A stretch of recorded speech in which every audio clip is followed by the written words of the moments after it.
I don't know what to say, really. They don't give us respect, but we about to take it today. Why? We got one of the best. You better check your reference.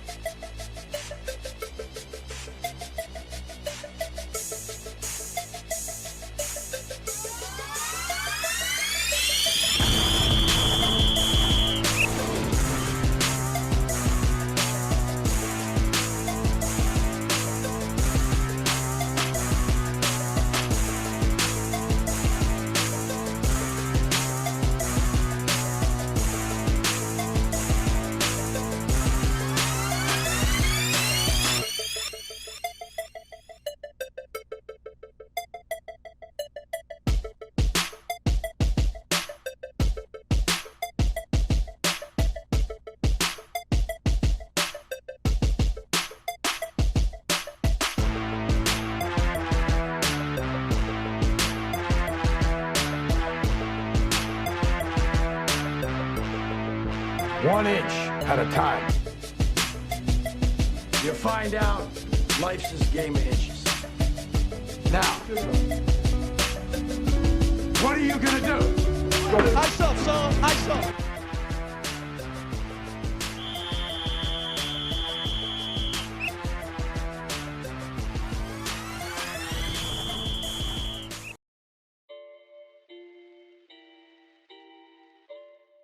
Here we go. Season 2, blow the whistle. Back at you. I'm your host, D. Brown. This is your co-host over here, Dane. That's your therapist. You know, in the building. In the building, we got a great guest, got a great time. Thank you guys so much for your support. We'll be here for a little while just talking to a great man about the things that he's accomplished and experienced in his endeavors, in his career, and what his post-career has been like, and any triumphs that he's had to overcome.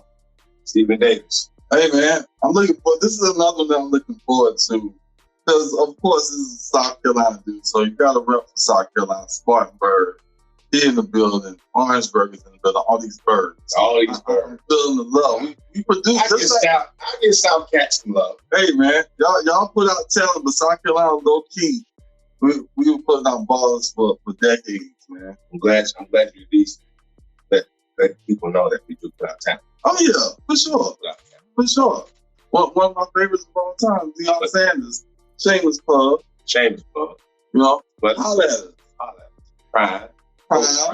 Yeah, man. But before Coach Prime comes on, we got a great guest, Stephen Davis. This guy is a War Eagle, a Spartanburg legend. Yes, absolutely. You know him, one of the biggest and fastest backs in his time playing with the Washington Redskins, and then came to the home city. Yeah, that's when in the first year took to the Super Bowl. First year, man. Y'all had a little lineup back in the backfield, man. Yeah, man. He let it off. He was a great leader with myself and Sean Foster. Shout out to Sean Foster, man, out there. And Black, but Stephen Davis, man, really came in. You know, you ain't really know. You know, you kind of know people, right? You know, you watch him. Yeah. When he came on the scene, you know, it's just his personality, his leadership. You and I had a personal experience with him, right? And opened up his home to us, and we had a great time many years ago, and we keep in touch, obviously, because this is a fraternity, you know, and RB fraternity is even closer. When you play on the same team, man, you go through battle with guys. It's just, just natural connection. But, I like to stay in touch with people who are torn from the same cloth as I am. Right. And this guy right here is definitely a guy who's loves the Lord, loves his family, loves ball, loves the community, and doing things for his community. He'll talk to us about some of that. Right. He's really supporting a good friend of his who's running for mayor. So we'll definitely have him speak on that and speak on, what's the vision and the purpose behind that. And really, I tell you, man, my first question when I get on here, when he gets on, is to ask him, think of mental health. What do you think? Yeah. What does that say to you? Absolutely. And can we compare it? Has it changed from your childhood? Right. I know it changed for me. Absolutely. You talk mental health. before you said anything like that, it was like, I don't need straight crazy. Yeah. I'm normal. I'm good. You know, things of that nature. When people used to ask me, how do you feel? Mm-hmm. You know, it was a different answer because I wasn't even giving filling words. Exactly. So I wasn't always being transparent appropriately in the conversation. Right. Yeah. So, man, it's big. We're going to erase the stigma, y'all. Yes, absolutely. One story at a time, one day at a time, one moment at a time, one emotion at a time. We're gonna change that stigma, man. So we're gonna get into a good conversation with our special guest, Stephen Davis. You know, South Carolina native, holds many records out there in Spartanburg. Holds some definitely some records for the Panthers. For sure. He's I told y'all he's fast too. He got that track records. Like you knew when you said Spartanburg, early '90s, Spartanburg high school football. His name was just synonymous with it. You didn't want to see him. Me as a coin, good thing like he was on his way out when I was coming in a sense. So I didn't have to tap. You got that. Yeah, like I was making business decisions on him every play. Like, you know, and back then y'all ain't really, you know, we ain't really passed the ball like that. No. In the '90s, it was we played a lot of wishbone, power eyes, stuff like that. You might get maybe 12 to 15 passes per game.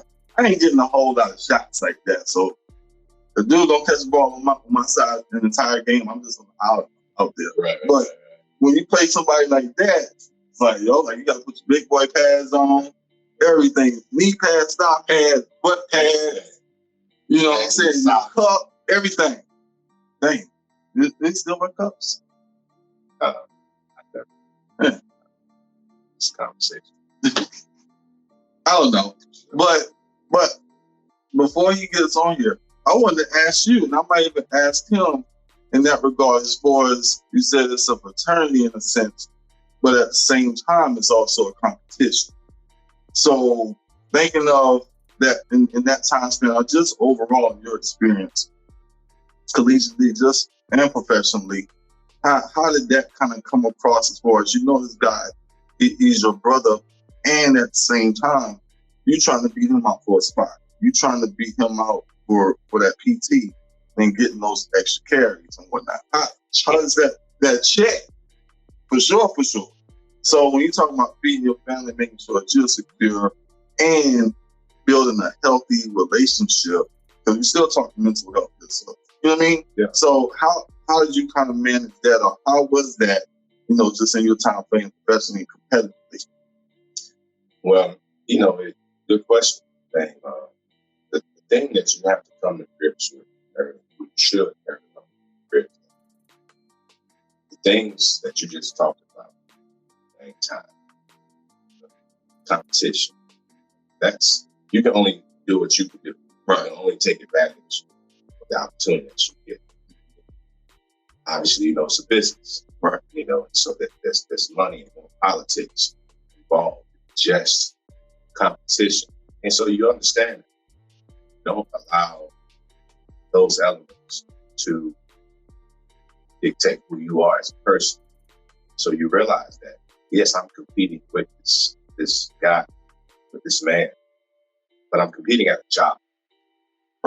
We're just trying to get the same job. Mm-hmm. Doesn't mean that I gotta hate him. He has to dislike me.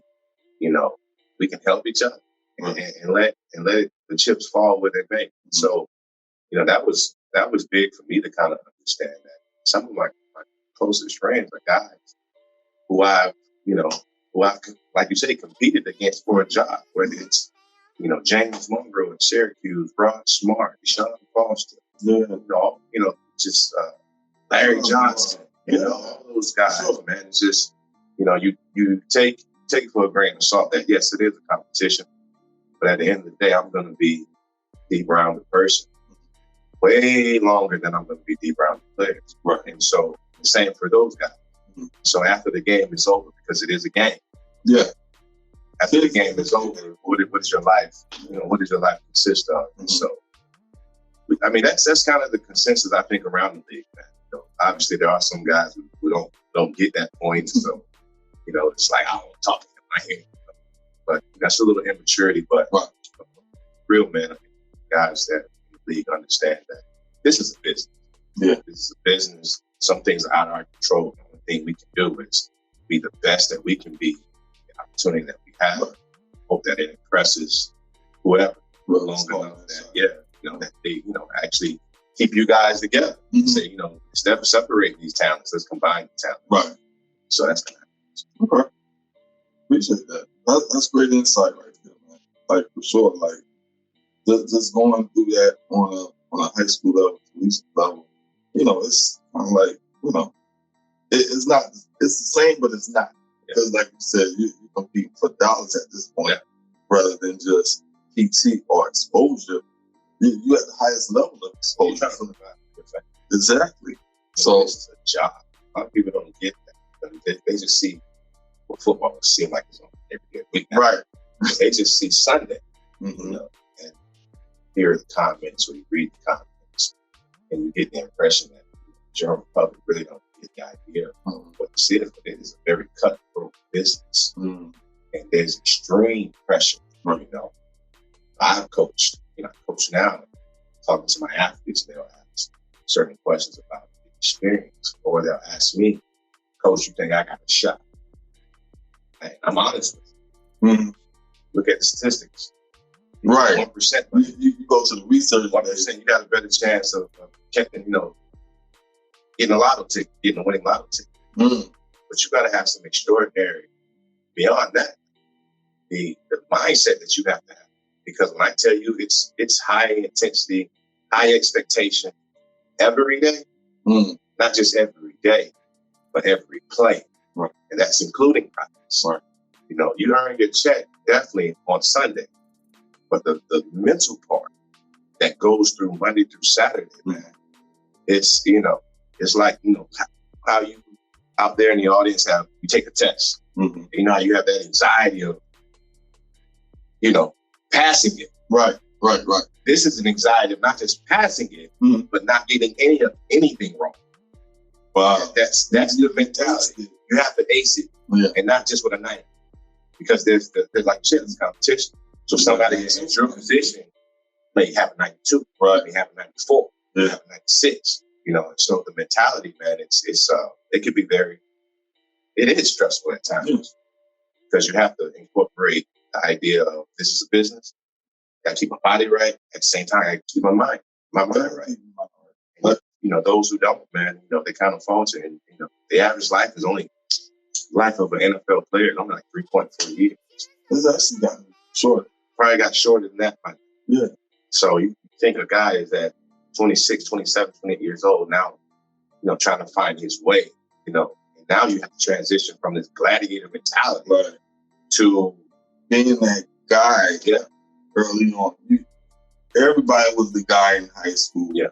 You know what I'm saying? The ones that made it to the league, you probably was that guy in college or one of the guys that everything was kind of spoon-fed to you. You got everything, you was just placed in that position to go from that to being wanted to not being wanted from the perspective of a sense, not being wanted for your talents.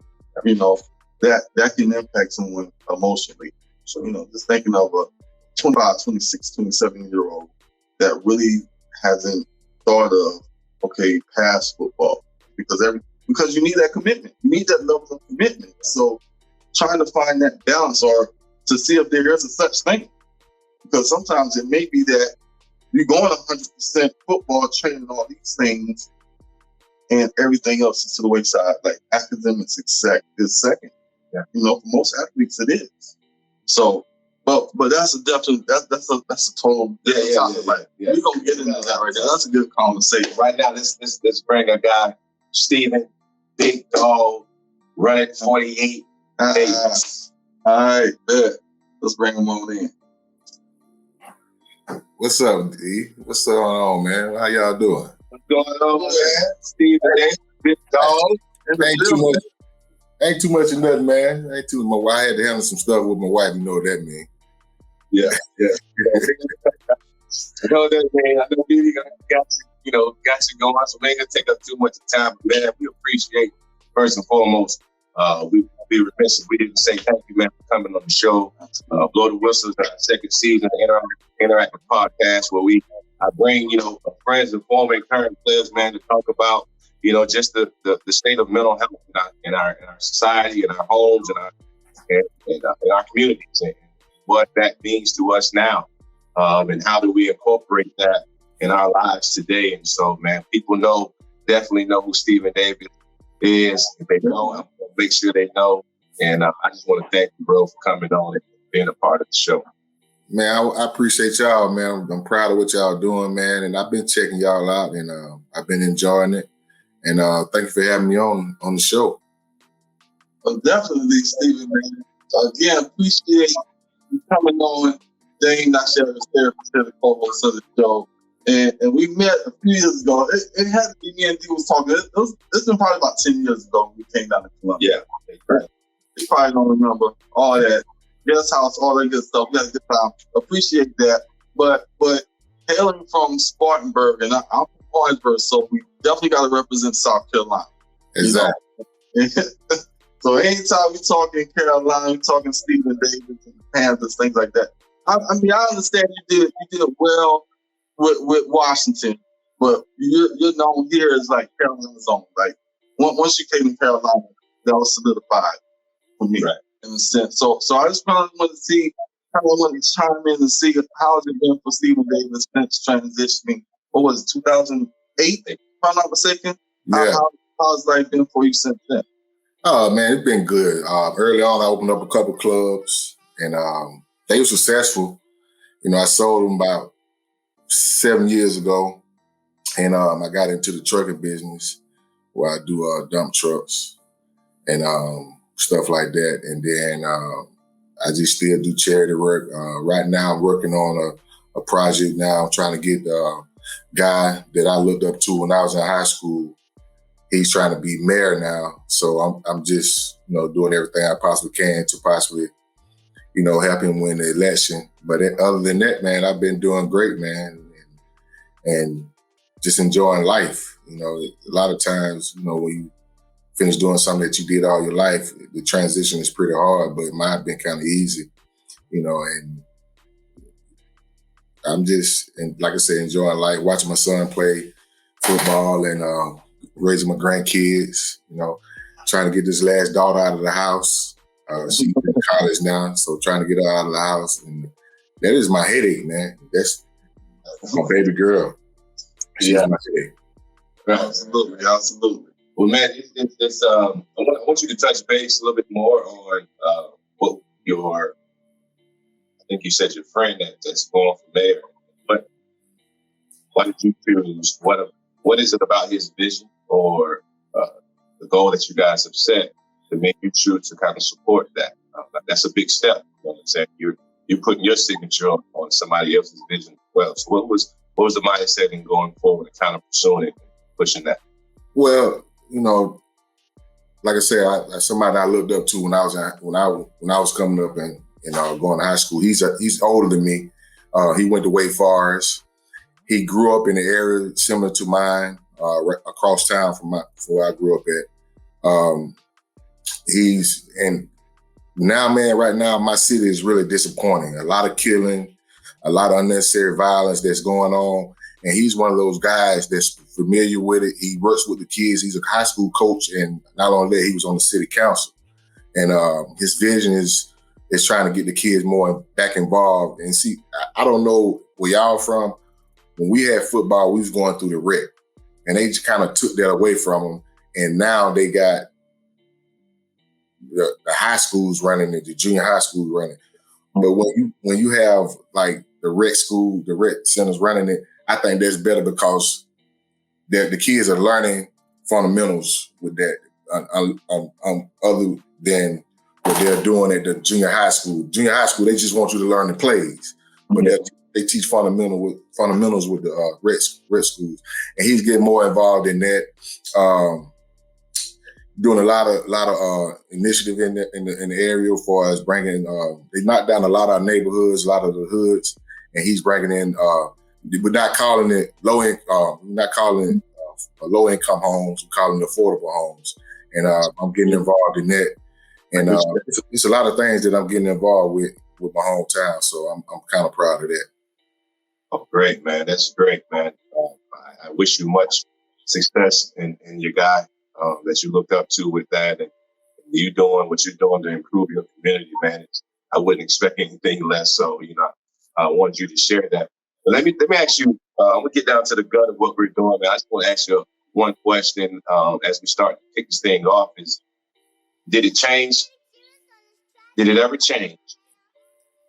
But when you heard the word mental health growing up, what was your perception? And has it changed since a childhood? When I heard mental health, I thought it was when I was a child, when I was younger. When I heard mental health, I thought it was, somebody that's crazy, somebody that's just don't care about life or just go out and do crazy things. But the older I got until now, I really appreciate the guys that have came forward with mental health and some of the things that they've been dealing with. And, I never been diagnosed with mental health. I never been through depression. I never been through anything like that. But I have had times where I've been depressed or whatever. And like I said, I haven't been diagnosed with it, but I have had times when I've been depressed, stressed, stuff like that.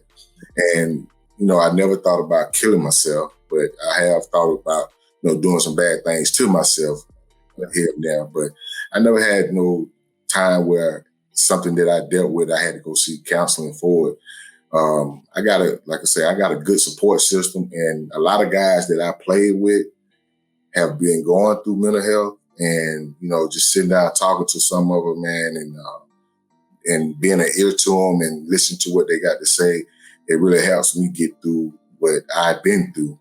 As far as when my mom passed, I just had a close friend pass away. She was like a sister to me, and they took her out of here quick. Something that, it was unexpected. And, I've been dealing with that, but, talking to guys in the past, man, really helped me get through it. Well, definitely appreciate your transparency on that and expressing how things have impacted you. And just thinking back, just in the early years, I'll go forward to maybe like your first several years with the Redskins. And just that transitioning from, being a South Carolina native, going to Auburn, and transferring to, to a professional athlete. Did those transitions or the pressure of, holding up that same standard that you have for yourself, did that impact you emotionally as far as how you responded to people, whether that was through aggression or lashing out? And I know many people, look online and Google, and they'll probably Google your name again if they don't know. And one of the first things will probably pull up, besides your stats, will be like the altercation that you have with Westbrook back then. So they'll put that type of negative stigma or aspect on your career versus everything else that you've done that's been positive, giving back to the community, all those things. So do you feel, well, going back to my original question, do you feel like that transition, did it impact you emotionally as to where you felt like you had to lash out or, express in those types of manners? Man, it was so long ago, man, that to the fact, what I can remember was I was drafted in the 4th round, supposed to be in the 1st round pick. When I went through the off-season workouts and everything, put up great numbers, then to get drafted in the 4th round, that really motivated me. And being where I was from, something that I wanted to better myself in, for as financial wise, educational wise, my living wise, for as where I was living at. I wanted to better all that. And for as the pressure, and Dia tell you this, one thing Coach Fox used to tell us all the time is 2 types of pressure, those that apply and those that receive it. And the whole time when I was going through those training camps and everything and trying to better myself, I tried to apply pressure to the person that was in front of me, man, and just do the best I can and get out there on the field. I didn't put no more pressure on me that I couldn't handle. And my main thing was to get out on the field and perform. One of the things that you did mention was the Westbrook thing. That was a moment in my life where I believe if I would have been on the street, I'd probably be in jail right now because I really wanted to kill the dude. And Terry Robisky, Dad Green, and my running back coach stopped me from killing him. And I thank them to this day because the simple fact is when it happened, it was all because of some I said, people say I called him a punk. No, I didn't call him a punk. I called what he said I said, that's some punk shit. And I guess when I said that made him upset. He stole me. The hardest I ever been hit in my life. Mm-hmm. And I never forget, I went home, and after it happened, I went to my car. And at the time, you ain't supposed to have guns in your car. I grabbed my gun. I was walking back to the building. Terry Robisky and Dad Green, they stopped me. They said, man, it's not worth it. It's not worth it. Let's just get calm heads. Let's deal with this later time. And they didn't have to come out there, especially Dad Green, the type of guy he is. He's a great guy that I looked up to my whole time in Washington. My locker's right beside him, man. He talked to me every day after that, before that and after that, about the situation. And so I went home, and when I went home, I had on some blue blockers because my eye was swollen. And my wife, and that's why I love my wife, man. She keep it 100 all the time. I walked in the room. She said, why the hell you got them big ass shades on? And I took them off, and as I'm taking them off, they showing the video on the news in Washington. And she said, oh, no. When she was saying other stuff, she said, oh, no, let's go. I'm like, no, it's everything cool, everything fine. And I took the high road on it, but God took care of it. God put me in a situation where I can be successful. I did everything I was supposed to do. I got my house in order. I got my family in order. And I became one of the best running backs in Washington. When he as a player was the number one pick, had a couple stellar seasons, and was out of the league within 2-3 years after that happened. So the whole thing took care of itself, man. And like I say, I had people that supported me, and had people in my corner, and had people that was looking out for my well-being at the time. And that really helped me out a whole lot during that situation. So, yeah, it was definitely breaking news that, but to hear you just speak of the emotional level that you experienced, that's eye-popping because it kind of segues into a question that I have as far as I understand that mentality. Yeah. Probably been there a few times myself. Yeah. But my question is more pointed to the fact that doesn't change. That mentality doesn't necessarily change when we retire and go out into the real world. But it has to change, right? Yeah. If we take that same type of gladiator brute, mentality, that bravado mentality into the world, it's Darryl Green and Coach Robisky, and he's my coach as well. They're not going to be there. Now you got cops and DA, now you dealing with those type of folks, man. So how did you find yourself, having to settle yourself, so to speak, and understand that, this emotion and this level of emotion, intense emotion that I need to survive in this world will not necessarily help me in the world that I'm about to enter in as far as my post-career. Did you ever have that time where you saw that transition that needed to happen, or was it kind of seamless where you kind of was able to separate, divide, and understand where you're at? Man, it's funny you asked that question because just yesterday, we was at a restaurant, and me and my wife and her sister and her sister grandson. We was at a restaurant in Spartanburg. Restaurant I love to go to. It's called The Peddler. I've been there a few times, and it's good. And I like their pork chops. And we was the first one there. They open at 4:30, but they don't start the grill till 5. So we sitting there, have a couple of drinks, got a couple of appetizers, and we placed our order. And this downtown Spartanburg. And while we sitting there, 2-3 more couples come in, older couples. And when they come in, they sat down, And we sitting there, we had done placed our order, but we sitting there, and as we sitting there, we see the other people getting their food first. And I'm like, whoa. But I'm just, I'm trying to keep a cool head, but I see my expression on my wife's face. And you know my wife, Dee, she kind of don't play. Yeah. so I'm sitting there looking at her, and I know where it's finna go. You feel what I'm saying? And she gonna speak her mind because she felt the same way I felt, but like after the incident, like I told her, I said, look, if me and you get mad at this one white person in here, me being a big guy, you being an angry black woman, we going to jail. You know what I mean? So right now we just need to stay calm. We just won't come back no more. That'll hurt more than anything.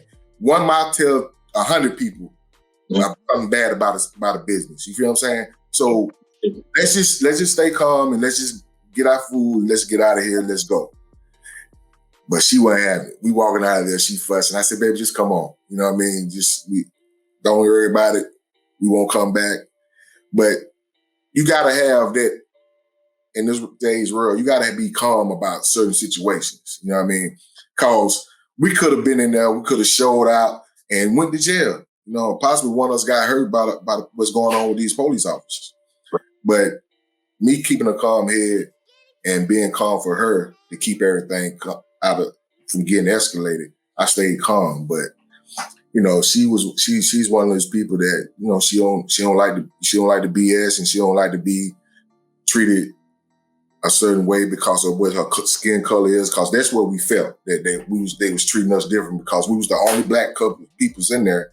And they was treating us different, giving people their food first. And my whole mindset, I was like, I see the older white gentleman over there and his wife, and the older gentleman and his wife behind me. I'm looking like they don't want to bring the niggas' food out before they bring the white folks' food out. That's how I felt.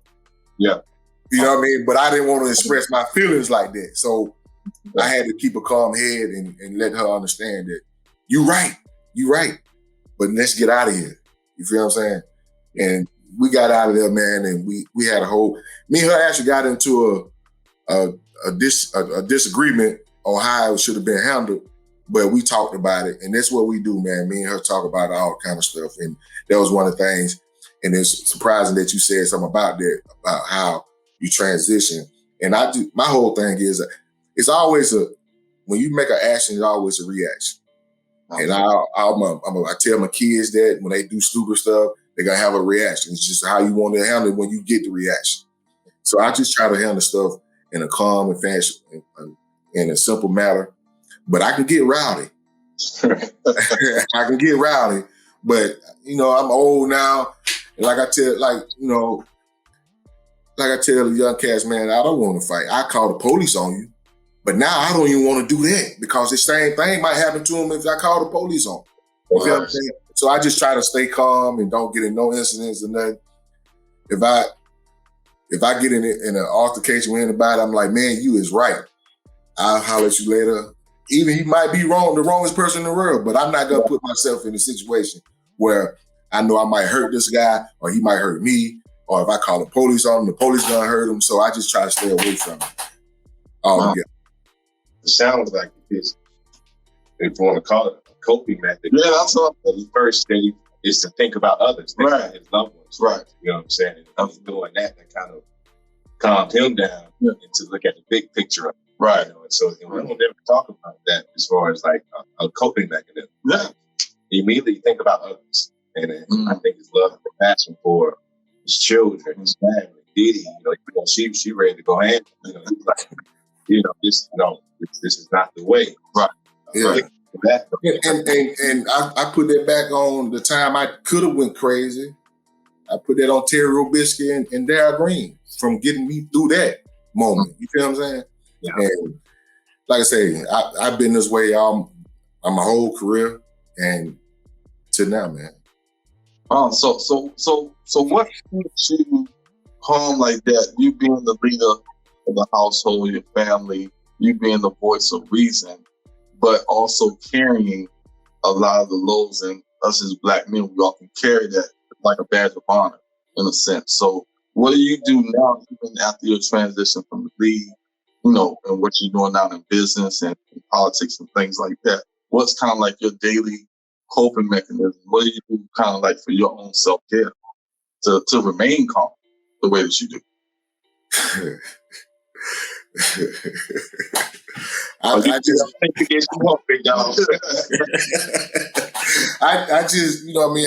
I meditate a lot. Okay. I sit by myself. I take time, because one thing as I've learned over the years, like when I was playing, I knew when I was up to myself a lot, I go out and have a good game. You know what I mean? So now I use that as well. Like I take an hour or two to myself where I'm sitting down and I might talk to myself, tell myself what I need to do for that day, what I'm not gonna let somebody do that day, or, just have a conversation with myself. People think it's maybe crazy, but it's something that I do to help me get through the day. Cause, there's a lot of crazy stuff going on in this world, man. And to be dealing with this generation of kids, it's hard. It's very hard. And sometimes they don't listen. And they think they the grownest person in the house. And I sit there and I look at them, they looking at me like, why you ain't saying that? Because I'm looking at your stupid ass because you look crazy. Right. So, but when I tell them something and I try to get my point across, they listen. It's up to them whether they go out and execute what I told them. You know what I mean? So, but I got good kids, and I ain't never had no problems out of them as far as legal wise and nothing like that. They hard headed. That's every normal kid. Mm-hmm. I was hard headed, but I was taught. And you say why I keep with me having the burden on the thing. I was taught. I saw my mom do it. I never seen her worry about nothing. I never seen her complain about nothing. She always made sure we was taken care of for us. Food in the house, bills paid, clothes on our back and all that. And, one of the kids say they have a problem, I got it. Don't worry about it. You know what I mean? And they depend on me for that. You know what I mean? No matter what age they get. I might let them go off on their own for a little while, and if they fail, I'm gonna be there to help them and pick them up. You know what I mean? I don't let my wife worry about nothing. You know what I mean?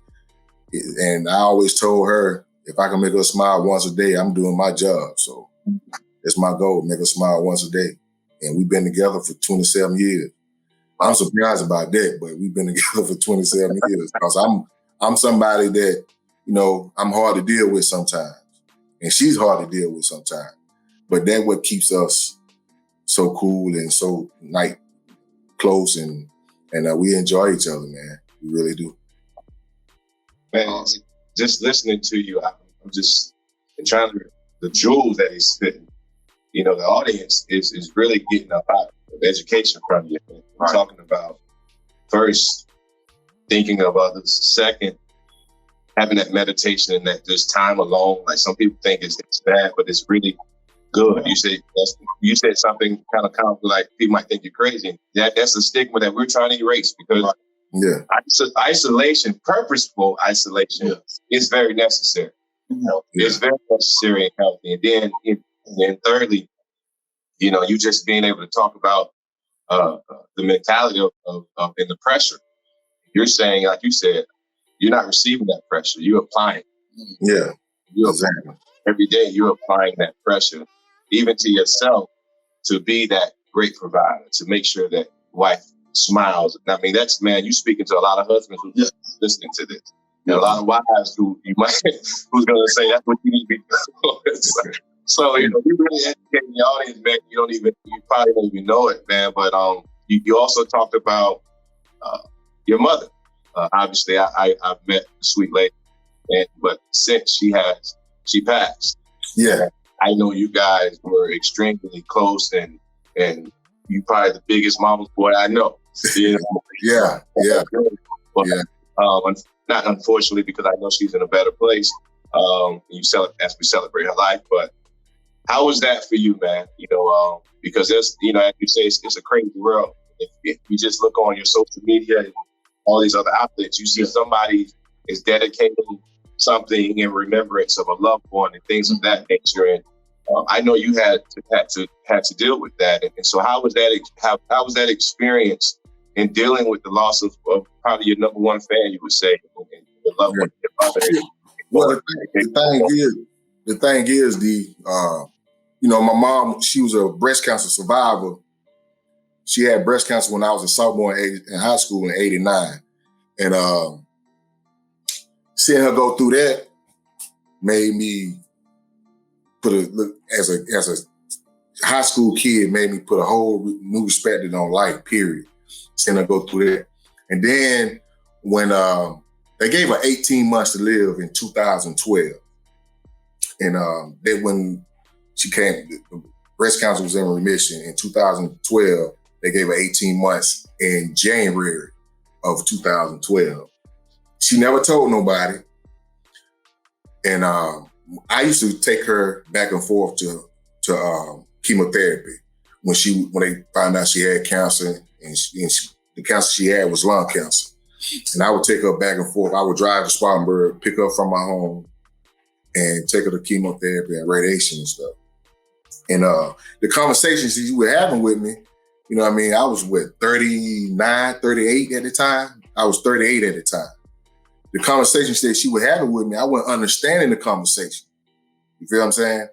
But the whole time she was preparing me for when she was transitioning to going to heaven. So she was preparing me for that. And I was like, I didn't figure that out till she passed. Because when she passed, I had already agreed with her. You feel what I'm saying? About the conversations that we were having. She was telling me what was going on, educating me out. And I'm a youngest child. I got 4 older siblings. She had me in charge of all her whole estate and everything. And when she passed, I was okay because of the conversations that we had. You feel what I'm saying? And it helped me get through it because I remember those conversations, every word for word. And they helped me get through it. You know what I mean? And not only the times and memories we had when I was playing ball, seeing her cheer for me and everything, but to be able to be there for my sisters and brothers and my brother, that was more important to her. You feel what I'm saying? Because she wanted me to be there for them and help them grieve. You know what I mean?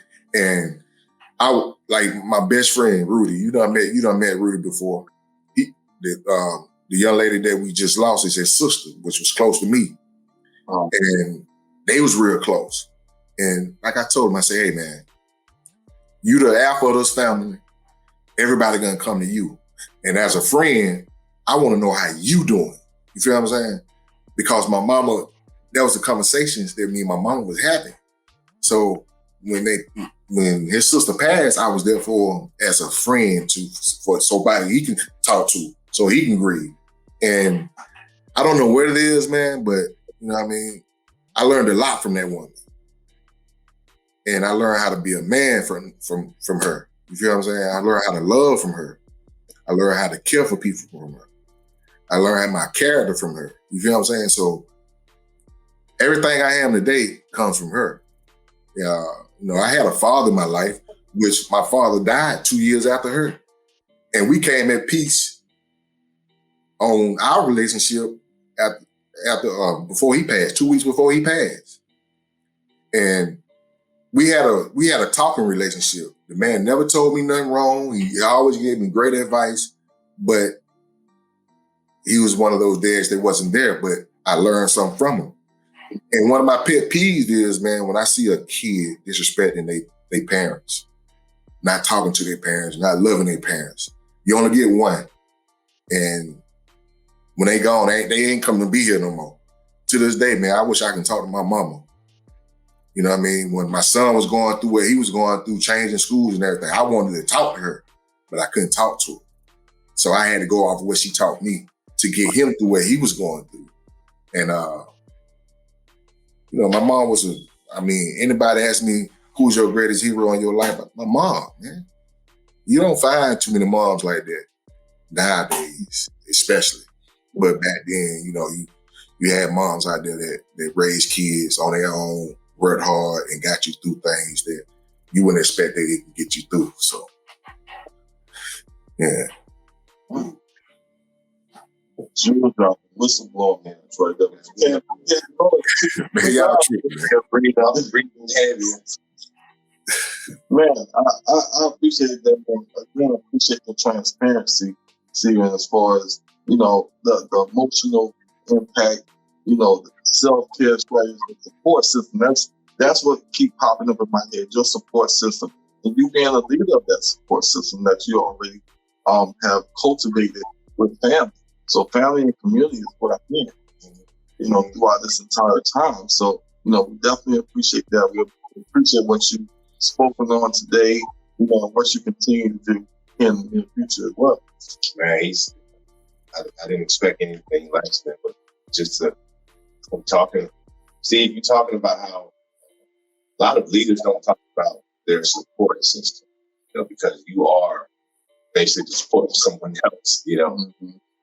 You have a rare experience and occurrence of being able to have that. That's big for those who are listening because, like you said, it's important. Mm-hmm. You can't do it alone. Yeah. He's saying that he does some things alone, but you can't do this thing called life and what the anxieties and stressors that they bring. You can't do it alone. Right. And he speaks of of having a support system to help through that. He said, I have not been diagnosed, but I've been depressed. Yeah. You know, so he's very self-aware guy. But what I would ask you, and as we close up, Steve, is you've never been diagnosed. You've said that, but you understand the challenges that you've had mentally with everything that we have going on in our world and our society. Would you advocate for those young people that you talk about, for the people who have been grieving and losing lost ones, just as you have, who are transitioning from a high intense career to something that's more normal? Would you advocate for, hey, talk about it? Hey, you know, if there's counseling or therapy, get it. Do what you have to do to make yourself a person, or not only yourself or others. Would you say that, advise that? Man, I got to, because the simple fact is, man, with my own kids, you know, we don't have all the answers. You know what I mean? And sometimes our kids don't listen to us. They'll listen to another person and they'll understand it more because another person is telling them. You know what I mean? Of course, I tell kids, man, if you need counseling, get it. If you need to talk to someone outside of your own family, talk to them. I tell young guys at my old high school now to this day, y'all need anything, hit my number, call me. I don't care if you need a pair of cleats or anything. If you need to talk, call me, because it's a lot of gangs in Spartanburg, and a lot of these kids can get trapped in it. And you know, sometimes they going through something. They need somebody. They need that confidence of the gang or something. You feel what I'm saying? So before you do that, go talk to somebody. Go sit down and understand what can help you get through that, so you won't go out there and be in a gang or something. You feel what I'm saying? That's just like, man, like I say, my own kids, they've been to counseling. You know what I mean? Because, like I said, we don't have all the answers as a parent. Not saying that that's being a bad parent. No, we don't have all the answers. We need help too. You know what I mean? And like you said, I really appreciate my support system 100, bro. You know what I mean? I can be only who I can be. You know what I mean? But if you don't, that's just like playing football, man. When I came to the Panthers, that taught me a whole different type of football when I came there, man. Because it taught me about a team. And when I was in Washington, it was a lot of individuals, you know what I mean? Right. Everybody want to get their money. You know, and I understand that. I understood that. But at that particular time when I came there, there was a lot of young guys on that team that want to be teammates. And we did our job the support system was good. Defensive wise, offensive wise, special team wise, everything was, the support system was good. And that's what New England Patriots does. You know what I mean? You gotta understand your support system to be successful, to be there, to be able to handle stressful situations, mental situations, and emotional situations, and family situations. You know what I mean? So, and one thing, I got it from the movie Black Panther. I don't know if you remember when he was talking to T'Challa, and when T'Challa turned into Black Panther, and he told him, "I can't be." T'Challa told him, "I can't be Black Panther." He told me, he said, "I just want, if I didn't raise you right to be who I think you can be, I'm not a good parent." My whole thing is, if I can't raise my kids to be supportive of their siblings, I wasn't a good parent. You feel what I'm saying? Be there for their siblings, I wasn't a good parent. So my whole thing is, man, to be there for your siblings and be a good support system for anything you do. The only way you can be a leader, you got to support first, man. You got to support it. You got to support that. You got to support that foundation to get to the top of that foundation. You know what I mean? So that's my whole thing, man. Wow. I know you was gonna close out like that. I need the whistle, man. We gotta bring the whistle in. Man, D know me, man. D been knowing me for 20 years. This I do what I am. You know what I mean? That's what you do. That's who I am. I don't just ask anybody to come on the show, bro. I'm particular. I know. I appreciate you having me on here too, man. You know what I mean? Don't make this the last. I won't. So we're definitely gonna have you back. South Carolina connection. We can bring Florida in here. Florida, all right. Yeah, Florida, all right. I got some Florida homeboys, man. Yeah, I got some Florida homeboys, man. We'll get into that conversation a whole nother time. Well, big dog, man, I appreciate you, buddy. You ain't too far from me, so we'll definitely link up, man. When, after the season's over, obviously, I'm coaching and everything, and I hear that you're doing some stuff too. So we'll definitely link up. But man, I appreciate you, your time, your transparency, your heart, bro. Appreciate it, no doubt, man. I appreciate y'all, man. Appreciate you. Keep up the good work. Yeah, meditation, a long time, thinking of others. Yeah, taking the wisdom that you get from older people, parents, grandparents, friends, passing it forward, like you say. Those are all things that we should be doing. And if you're not, and you're dealing with stress, dealing with anxiety, start doing some of those things. Don't just listen to this show and be a fan. Listen to what they're saying. Yeah. We definitely appreciate your presence. But we want you to learn something from it. Because like we said, our mission is to erase this stigma about mental health. We can talk about many things. We can talk about religion. We can talk about politics. We can talk about, upbringings and all that. Yeah. That all coincides with your mental state of mind. The one constant in all of those things. Yeah. We're gonna continue to do this, man. That's a great man and a great story that he told. Another one down, Florida Wilson, ladies and gentlemen. I know this is one of the most heartfelt podcasts in all the United States. It's because of you guys. So I appreciate you. Go to YouTube, Instagram, subscribe, Twitter, please, Gmail. Hit us up. People do call us with therapeutic questions and we respond. So you have great ideas. We listen to that as well. Yeah. Our fan mail does not get ignored. And so on behalf of Loda Wilson, D. Brown, Dane, not your average therapist, no. PTWC. PTW. I'm going to do the overside. Yeah. BT. Hey, you don't want to throw too many things. You want no problem. No problem. I'm good. Throw for that. Yeah, we got to end this. We will. So we weren't repping no sets. That's right. None of that. But we repping this mental health, this Blow the Whistle podcast, this self-care, this eradicating the stigmas. This is a company. This is an LLC. Yeah. It's official now. Don't think we just doing it just because we like to talk about mental health. We're official. We want to make it official. So you guys know. Yeah. Email us. Subscribe. One more time. Subscribe. When you see that green whistle, you already know what it is. There's a few imitators, but hey, you already see it. You see that whistle right there. You see this logo? Understand. Two Black Therapists coming at you. See you next week, Tuesday, 8 o'clock. Don't be late. Yeah, man. We here. And we out.